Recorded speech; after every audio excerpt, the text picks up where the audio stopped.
আমাৰ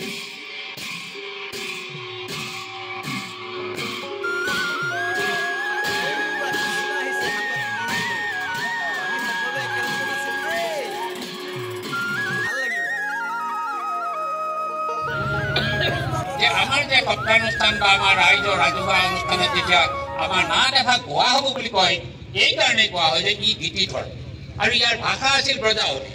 আপোনালোকে ব্ৰজাৱলী ভাষা নিশ্চয় শুনিছে। আজিকালি বহুত কম ব্ৰজাৱলী ভাষাত নাট কৰা হয়, অসমীয়া ভাষাত নাট কৰা হয়। এই অসমীয়া ভাষাৰ নাটসমূহ গুৰুজনাই ৰচনা কৰা নাছিল। মই সেইটোত অকণমান আপত্তি মোৰ থাকে। আমি কষ্ট কৰি হ'লেও আমি আচলতে ব্ৰজাৱলী ভাষাৰ নাট ভাগহে কৰিব লাগে। আহে সামাজিক লোক, শুনকচোন কি সুৰ। জৈষ্ণ নাভিৰ কন্যা গুণগণ গঠনে নানু ভক্ত ৰচজ্ঞা তাং ধিকতাং ধিকতাং। এই যে শব্দবিলাকৰ যিটো উচ্চাৰণ, এই উচ্চাৰণে আচলতে কি কৰে, আমাক এটা ধৰ্মৰ প্ৰতি আমাক একান্ত চিত্তে তাত শৰণ ল'বলৈ বাধ্য কৰে। এই গুৰুজনাই এই নাটৰ জৰিয়তে তেখেতৰ এক ধৰণ দাম ধৰ্ম প্ৰচাৰৰ ব্যৱস্থা কৰিলে। আৰু আপোনালোকে যে গোটেই ৰাতিটো ভাওনা হৈ থাকে, এই 31টা গীত আজি আমাৰ ভাওনাত গায় নেকি? এই 31টা গীত গায়নে? এই ৰুক্মিণী হৰণৰ তাল আছে 12খন তাল, গামান ঘাট চুক 12খন আছে। এই তাত ৰাগ দিছে আপোনাৰ প্ৰায় 8টা ৰাগত গীতসমূহ আছে। এইবিলাক গায় নেকি? নেগায়। এই গীতসমূহক আমাৰ আজি কি হৈছে, আমি নাগাওঁতে নাগাওঁতে ই আমাৰ পৰা হেৰাই যাবলৈ লৈছে।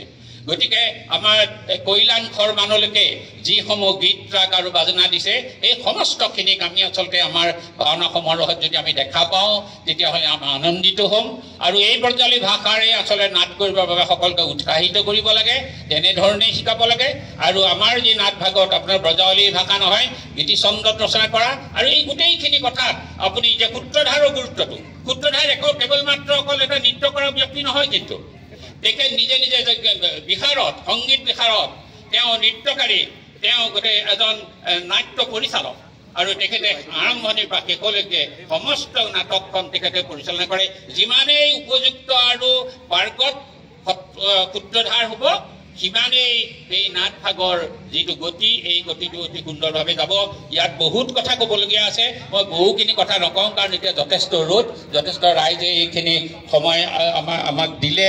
আৰু এই যি আমাৰ লাইখুটা আজি আমাৰ ইয়াত প্ৰতিষ্ঠা হ'ল, মই শ্ৰীচৰণ প্ৰভু ভগৱন্তক মিনতি কৰিছোঁ যে প্ৰভু ভগৱন্তই এই যি 7 দিন আমাৰ যি ভাওনা সমাৰোহ আমাৰ হ'ব, এই ভাওনা সমাৰোহ যাতে সুকলমে হৈ যায় আৰু সকলো সহযোগিতা আগবঢ়ে, কায়িক মানসিক আৰু আৰ্থিকভাৱে সকলোৱে যদি আগবঢ়ায়, হাত উজান দিয়ে, তেতিয়াহ'লে নিশ্চয় এই কৰ্মভাগ অতি সুন্দৰভাৱে হ'ব বুলি মই নাজানো।